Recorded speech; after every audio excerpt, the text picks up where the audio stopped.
it's not looking good for Kick, which I feel like is pretty common. Like it's not that rare that they're in some controversy. So if you didn't know, right now what's happening is there's like two main things. So one, this all stems from an ex-Kick employee basically coming out and telling some of their stories and leaking some details of what happened and why they left. And it was pretty public. And the biggest driver, I would say, is because it came out that a Kick employee was like, hey, we could probably get Kyedae to stream Steak for less money than normal because she currently has cancer, wants to leave money for her family, which is just crazy to say.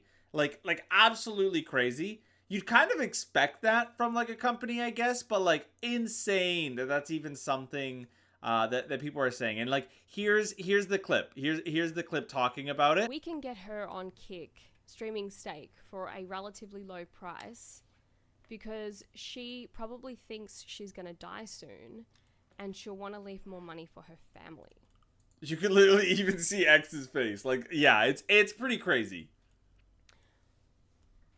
When I heard that, I actually was surprised. I sort of looked up in surprise.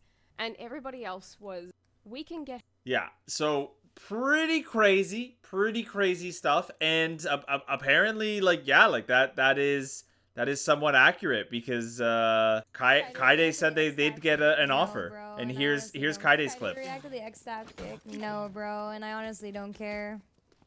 People were asking me about it, but it's whatever. I got an offer from Kick and I declined it. I decided that morally I didn't really want to go over to Kick. And even if they did try to exploit me for my cancer, so bad, bro. it doesn't matter. I'm not gonna take it. I thought it was weird. I think it's weird to say, like, we can offer for cheaper rates. Kyedae reacted. Yeah.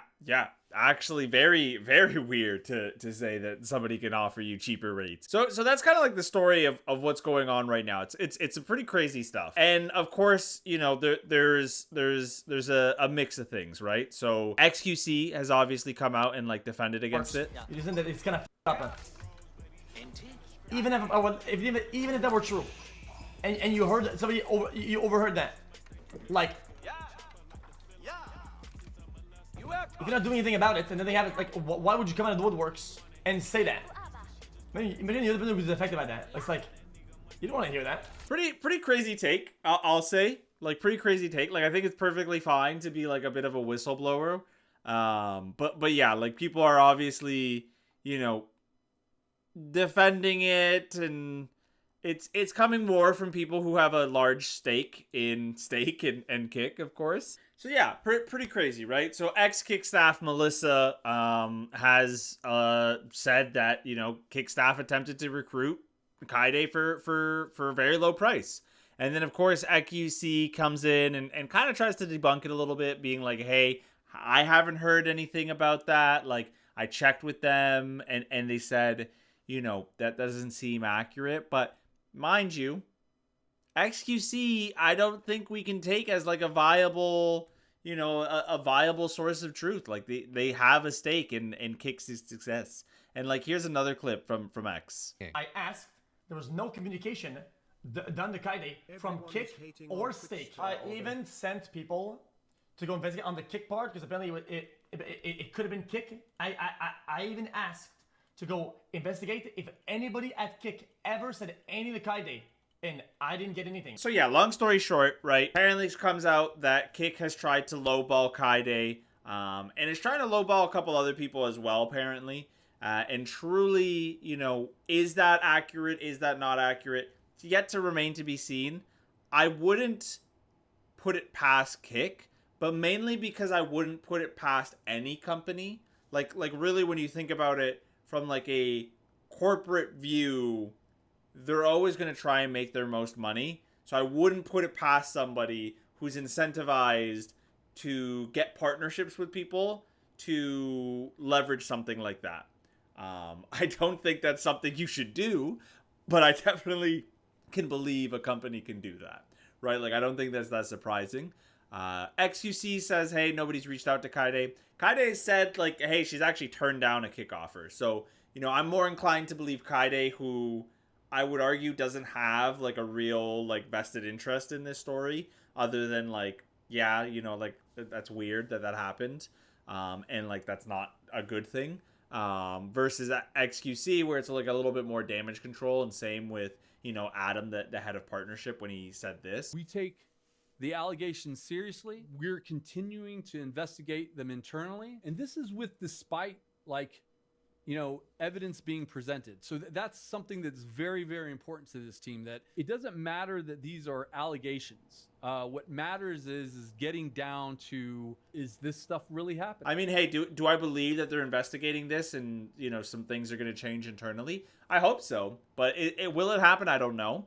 And then the other piece is just in general, right? Like Melissa came out, it's about a 19-minute video, I believe, if we look at it. Yeah, it's like a 19-minute video talking about like what's going on from Kick, and in that office. You know, you can check it important to out, but note like that here's the some other things that she kind of mentioned that isn't the best. It's important to note that the office environment for me was extremely hostile.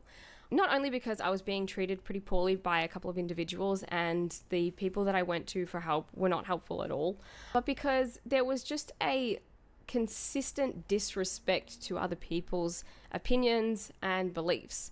And this went as far as to just consistently hearing the F slur, and not even just in jest, like as a joke. It was That's crazy. That's crazy. specifically, you know, targeted towards people that it was supposed to discriminate against. Like what? Even so much as to walk past the socials room, the guys that run the, you know, Kick streaming and Kick community, and hear the N-word just dropped. Hard R.